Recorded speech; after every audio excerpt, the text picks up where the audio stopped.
Bonjour et bienvenue, nous sommes à Royan pour le 3e épisode du magazine de la Fédération des courses du Sud-Ouest. Après Jérôme Chavat à Beaumont-de-Lomagne, Jean Brocaire à Pau il y a 2 semaines, nous voici chez Isabelle Gallorini. Isabelle est entraîneur de chevaux d'obstacles, de chevaux de plat également. Je vous propose de découvrir le parcours de celle qui a su se faire un prénom dans le rang des entraîneurs.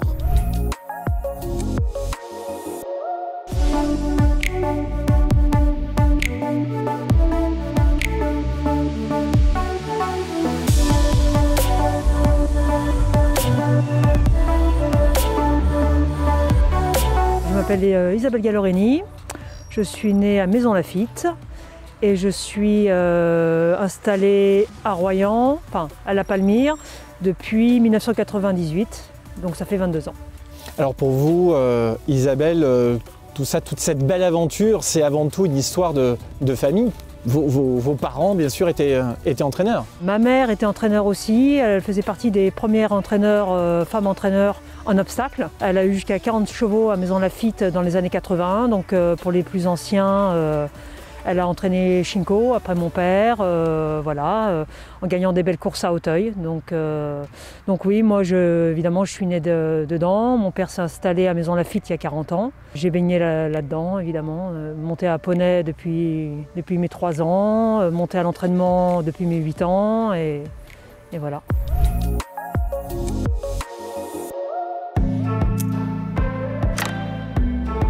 C'est quoi la méthode Isabelle Gallorini dans la manière d'entraîner des chevaux et les chevaux d'obstacles en particulier? Ça c'est une bonne question.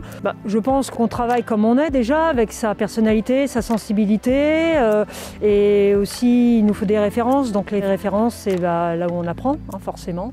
Donc j'ai appris moi au contact de mes parents. Dans un premier temps, j'ai fait comme ça à l'instinct en fin de compte. Moi je suis plutôt quelqu'un d'instinctif et d'intuitif. Moi je considère mes chevaux comme des athlètes de haut niveau. Donc moi ce qui m'intéresse c'est de faire une vraie carrière sportive. Et j'aime bien que mes chevaux passent les paliers, progressent, montent les échelons, les catégories et faire une vraie carrière sur la durée. Donc il y a beaucoup de choses qui m'intéressent en dehors de mon métier. Les méthodes de santé et de soins holistiques, le travail sur les énergies.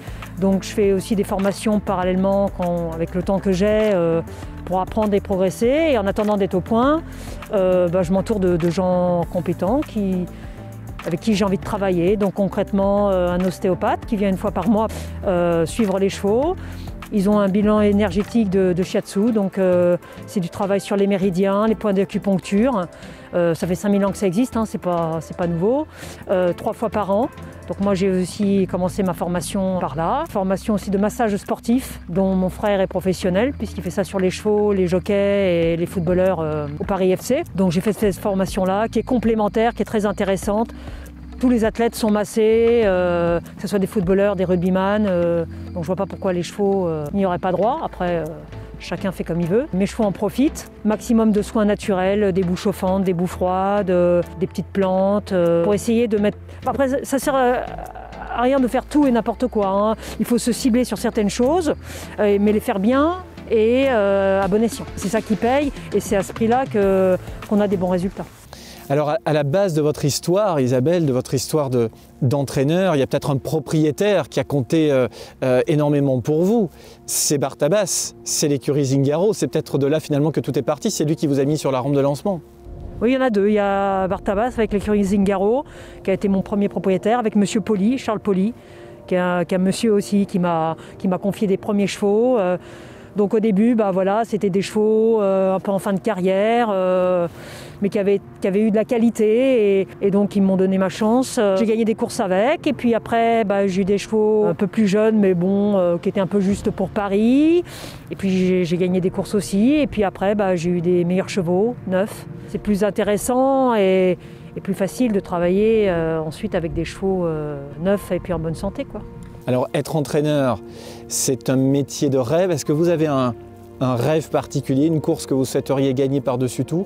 Ou au contraire, vous ne vous prenez pas la tête, vous prenez les choses un peu comme elles viennent et vous vivez un petit peu au jour le jour sans trop se prendre la tête justement? Mon objectif, c'est de faire au mieux mon travail au quotidien, de faire le moins d'erreurs possible et toujours de progresser. Et voilà, et de rester en accord avec moi-même, de travailler comme j'ai envie de le faire, comme j'ai envie de faire mon métier. Voilà, vraiment, ce que j'aime, c'est voir mes chevaux progresser et monter des échelons. Ça me plaît bien. Quand on se retrouve dans des bonnes courses et que les chevaux ils durent, ils font des vraies carrières et qui montent les échelons. Ça me plaît, quoi. Mais pas une course en particulier, non, évidemment. J'ai pas encore gagné de groupe, que ce soit en plat, QPS ou en obstacle. J'ai plusieurs accessites, mais j'en ai pas encore gagné un. Bon, alors ça me ferait plaisir d'en gagner un, ça arrivera sûrement, mais bon, je me fixe pas là-dessus. Vraiment, c'est faire le meilleur travail possible et progresser, parce que dans ce métier-là, c'est aussi la magie, c'est que jusqu'à son dernier souffle, on progresse toujours. Voilà, un grand merci à Isabelle Gallorini et à toutes ses équipes de nous avoir accueillis ce matin. Un grand merci également à la Société des courses de Royan. Ce reportage est à retrouver sur www.fcso.tv. Vous n'oubliez pas le journal, chaque jeudi à 20 h. Excellente semaine. À très bientôt pour de nouvelles aventures. Salut.